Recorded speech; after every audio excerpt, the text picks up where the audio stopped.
Assalamualaikum warahmatullahi wabarakatuh. Perkenalkan, nama saya Putmailani dengan NIM 66612300059. Saya dari kelas 4A.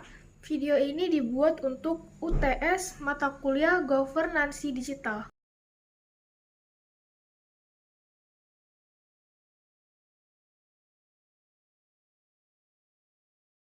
Ini akan menjelaskan UTS Mind Mapping yang diambil dari artikel Bu Ayuning Budiati yang berjudul E-Government and E-Governance, Can It Improve Indonesian Public Service Delivery, yang artinya e-government and e-governance mampukah meningkatkan pelayanan publik di Indonesia. Baik, ada pun latar belakangnya, yaitu implementasi e-government dan e-government difokuskan pada peningkatan pelayanan publik secara elektronik. Pentingnya pelayanan publik yang berkualitas bagi kesejahteraan masyarakat, peran teknologi informasi dan komunikasi juga dalam meningkatkan efisiensi dan efektivitas pelayanan publik. Lalu ada beberapa tujuan, yaitu tujuan e-government, yaitu di Indonesia bertujuan untuk meningkatkan kualitas pelayanan publik secara elektronik, mempermudah akses layanan bagi masyarakat, meningkatkan transparansi dan akuntabilitas pemerintah, menciptakan pemerintahan yang lebih efisien dan efektif. Nah, implementasi e-government masih berada pada tahap awal, yaitu informasi dasar di Indonesia, belum mencapai tahap metadata yang lebih maju, seperti integrasi data dan personalisasi layanan. Lalu juga ada kondisi e-governance-nya, yaitu e-governance adalah proses pengambilan keputusan strategis yang melibatkan berbagai pihak seperti pemerintah, masyarakat, dan sektor swasta. Nah, pentingnya untuk memastikan implementasi e-government yang efektif dan berkelanjutan di Indonesia. Nah, kondisi saat ini di Indonesia, koordinasi antar lembaga pemerintahnya itu masih kurang optimal dan partisipasi masyarakat dalam pengambilan keputusan belum terlibat secara sepenuhnya.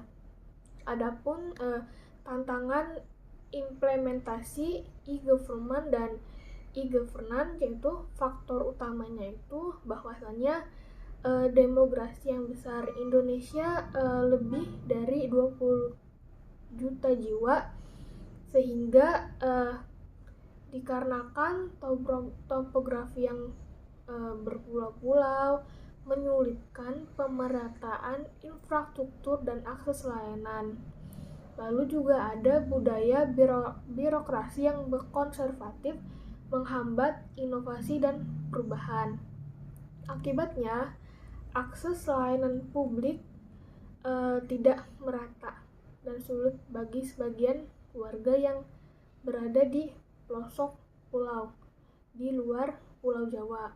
Lalu pelayanan ini juga berpotensi antrian yang panjang dikarenakan belum maksimalnya pelayanan online, yaitu waktu tunggu lama dan menyebabkan adanya potensi korupsi. Lalu ada dampaknya juga, yaitu dampak negatifnya itu banyak program pemerintah yang tidak optimal atau tidak mencapai target.